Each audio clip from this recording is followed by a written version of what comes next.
বন্ধুরা আমার, মাটিটাকে যখন লাত মারতে শুরু করেছে, মাটি বলছে, বন্ধু তুই বললি দাম বাড়বে, তো লাত মারছিস কেন? তো দাম কমলো। মিস্ত্রি বলছে, ধৈর্য ধর, তোর দাম বাড়ানোর জন্যই আমি লাত মারছি। এরপরে লাত মারা হলো, ফরমাতে ভরে আবার দুটা কিল গুঁতাও মারলে, তারপরে ওকে রোদে শুকাতে দিলে। টনটনে রোদে যখন শুকাচ্ছে তো মিস্ত্রি ফিক ফিক করে হাসছে। আর ইট তখন বলছে, ভাই এক গিলাস পানি পাবো কিনা? বলে, ধ্বংস হয়ে যাবি। তোকে যে মাল বানাতে চাইছি, পানি খাবি তো ধ্বংস হবি। এখন তোর রোজা চলছে, চুপ করে তুই টনটনে শুকিয়ে যা। আমি তোকে বানাচ্ছি, কি বানাচ্ছি আমি জানি রে গোলাম। খবরদার পানির নাম তুই নিবি না। ইট শুকিয়ে গেল, ইটকে ভাটিতে চড়ানো হলো। পাশে যখন কয়লা এসেছে, তখন ইট বুঝে নিয়েছে এবার জ্বলবে, ও আমাকে জ্বালাবে। ও ভাই মিষ্টি রে, কি পাপ করেছিলাম? গরু চুরি করেছিলাম না তোমার বকরি চুরি করেছিলাম? আমাকে এত কষ্ট তুমি দেবে কেন? মিস্ত্রি বলছে, ধৈর্য ধর, যত আগুনে বেশি পুড়বি তত দাম বেশি বাড়বে। আর ছালট হবি তার রাস্তায় ফেলে দেবে, সারা জীবন লোক জুতা মারবে তোর মুখে। অতএব ভালো করে পুর, থাকবি ঠিক জায়গায়, পোড়াতে কম হবি তো সারা জীবন লাট খাবি। ভাটিতে যখন পুড়ে গেল, মাদ্রাসাওয়ালা, মসজিদওয়ালা, স্কুলওয়ালা, মিশনওয়ালা, কলেজওয়ালা, স্টেশনওয়ালা, ইউনিভার্সিটিওয়ালা গিয়ে হাজির হয়েছে। ইটটাকে দেখি বলছে, মালটা এক নম্বর মাল, দারুণ পুড়েছে, এই মালটাই আমাদের লাগবে। ইট তখন বলছে, বন্ধুরে কত লাট খেয়েছে, কত রোদে শুকিয়েছে, কত আগুনে চলেছে, আজকে আমি মসজিদের দেওয়ালে লাগার উপযুক্ত হয়েছে, মাদ্রাসার দেওয়ালে লেগেছে। এই লাটগুলো যদি না খেতাম এত মূল্য আমার হতো না।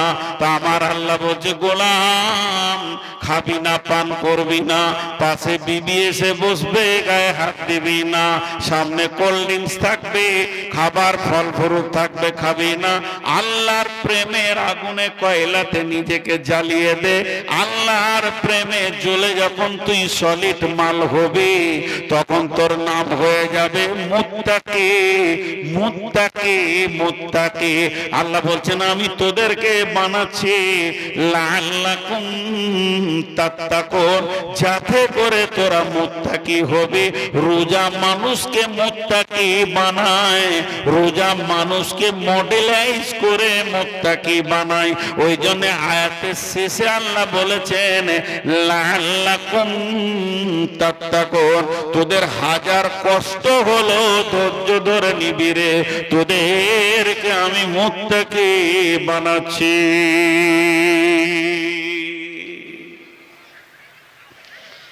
সোনার দাম বেশি না কয়লার দাম বেশি? কে বলছে কয়লা? 10 কেজি কয়লা দেবো, হ্যাঁ খালি এক ভরি সোনা দেন। সোনার দাম বেশি না কয়লার দাম বেশি? সোনার দাম বেশি না অ্যাসিডের দাম বেশি? হ্যাঁ, সোনার। সোনার দাম বেশি না লোহার দাম বেশি? সোনার ঢেলা, সোনার ঢেলা একটা একদম বিস্কিট এনেছেন,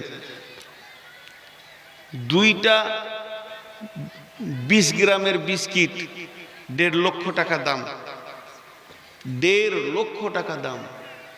সুন্দর করে একটা গলার হার বানান আর বিবিকে দেন, কিছু লই, ওই হুঁকটা খালি একটু টেঁড়া করে দেবেন, তোর নাক টেঁড়া হয়ে যাবে। ছি দেখতো, আরে তোকে 1.5 লক্ষ টাকাও কিছু মনে হলো না? ছি বলে দিলি, হ্যাঁ, একটু টেঁড়া হয়ে গেলে। আর একটা উদাহরণ দিচ্ছি, সোনা, সোনা, সোনা কত দামি জিনিস, 3 বার বললাম। ইমানদার হলো সোনা, মুত্তাকি হলো।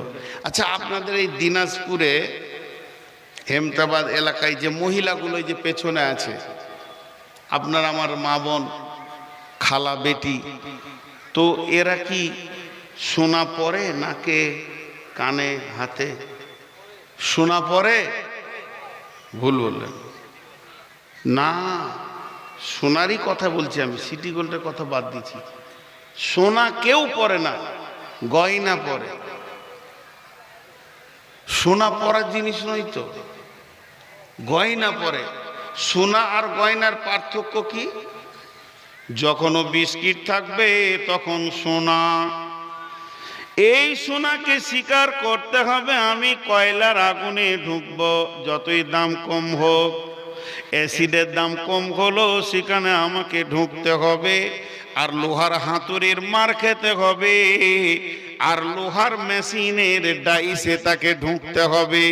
তারপরে তাকে সোয়াগা দিয়ে ছিলবে, এরপরে পালিশ লাগাবে। ওই গয়নাটা আমার আপনার ভাবে, আমার আপনার বিবি, আমার আপনার খালা মা নিজের কাঁচা চামড়াকে বিঁধিয়ে দিয়ে ঝুলাবে আর খিলখিল করে হাসবে।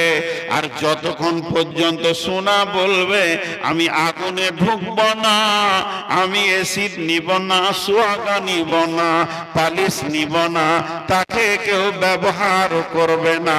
অতএব বন্ধু, আল্লাহ প্রথমেই বলছেন ইয়া আইয়ুহাল্লাযীনা আমানু, আমানু মানে ঈমানদার, হে ঈমানদারেরা। তাহলে প্রথমে আমরা হলাম সোনা, ঈমানদার মানে সোনা। এখানে আল্লাহ কাফের, বেঈমান, মুশরিক বা মুনাফিককে বলতে পারতেন, এদেরকে বলেননি।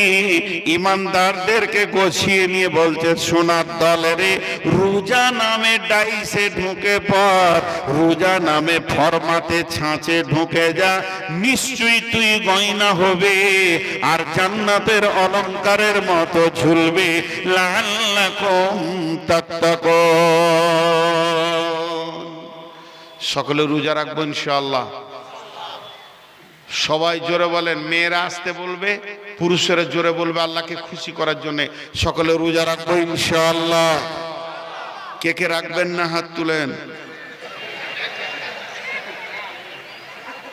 গোলমাল হয়নি? হ্যাঁ,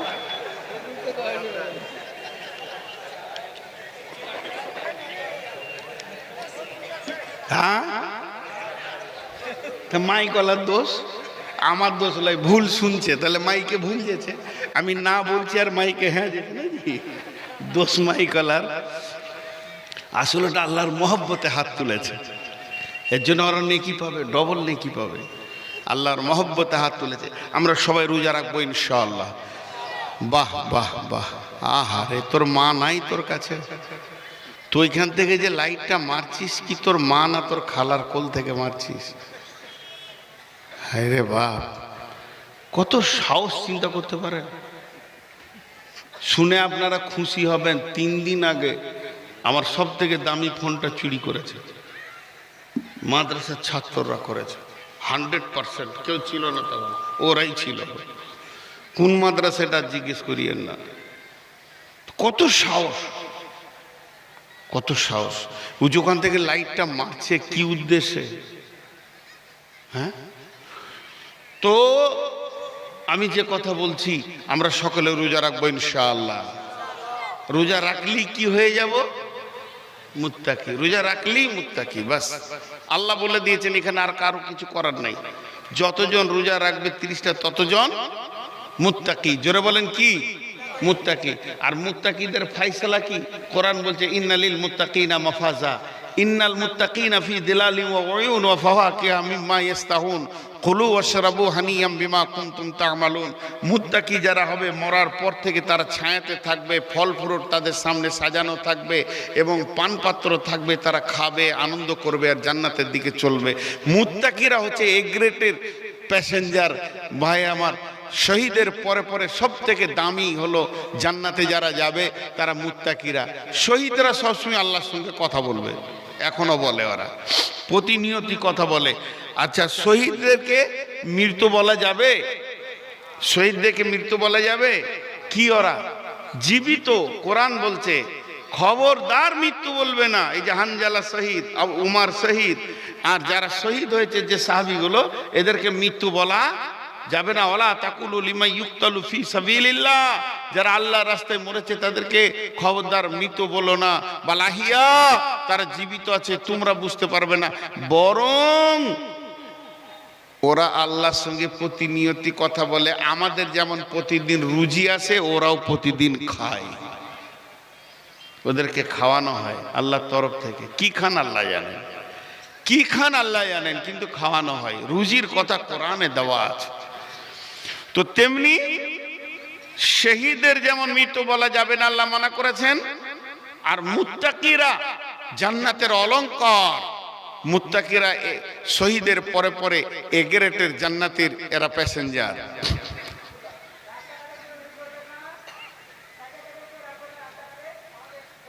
আচ্ছা, ওরা বলছে আর সব শুনে লিছে, শুনুন, এগুলো ফালতু, এগুলো ফালতু।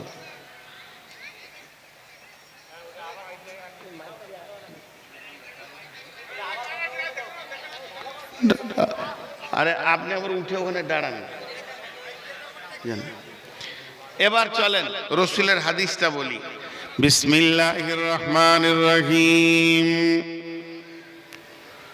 قال رسول الله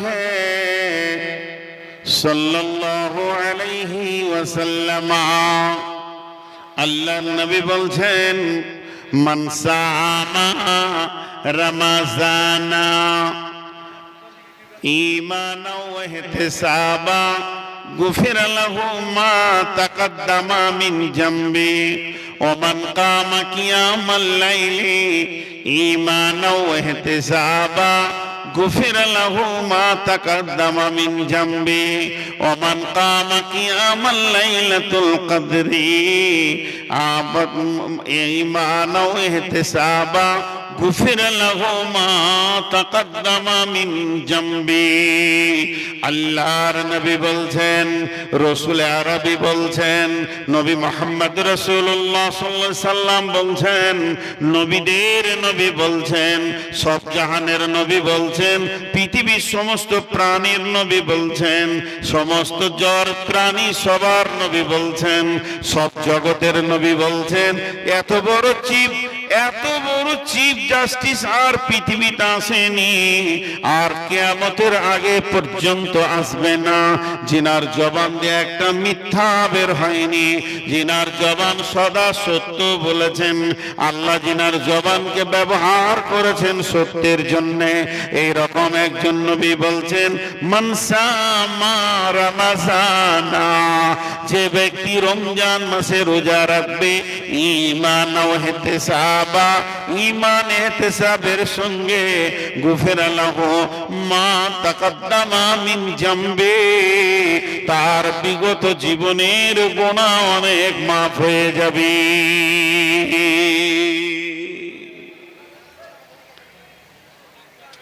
ওমান কামা কিয়ামাল লাইলি ওয়া কিয়ামাল লাইলাতুল কদরি, একটা হলো 30 দিনের তারাবি, আর একটা হলো 10 দিন আপনার 5টা বিজোর রাত জেগে আপনার কিনা সবে কদরের তালাশ করা। আল্লাহ রাব্বুল আলামিন বলেন, ইন্না আনজালনাহু ফি লাইলাতিল কদরি ওয়া মা আদরাকা মা লাইলাতুল কদরি, লাইলাতুল কদরি খায়রুম মিন আলফি শাহর, তানাজ্জালুল মালাইকাতু ওয়ার রূহু ফিহা বিইذনি রাব্বিহিম মিন কুল্লি আমরিন সালামুন হিয়া হাত্তা মাতলাইল ফজরি। নিশ্চয় আমার আল্লাহ আমাদের উপরে সবে কদর নাজিল করেছেন, আবার সামনে করবেন। তিনি নাজিল করেন, এ নবী তুমি জানো কি সবে কদর কাকে বলে? এ ব্যাপারে তোমাকে জানানো হয়েছে কি? তুমি কি এটা বুঝেছো? লাইলাতুল কদর হচ্ছে 1000 মাসের থেকেও উত্তম। একটা লোক 1000 মাস ইবাদত করে যে নেকিটা পাবে, তাও আবার রমজান মাসে ধরলেন। সেই লোকটা এক রাত্রিতে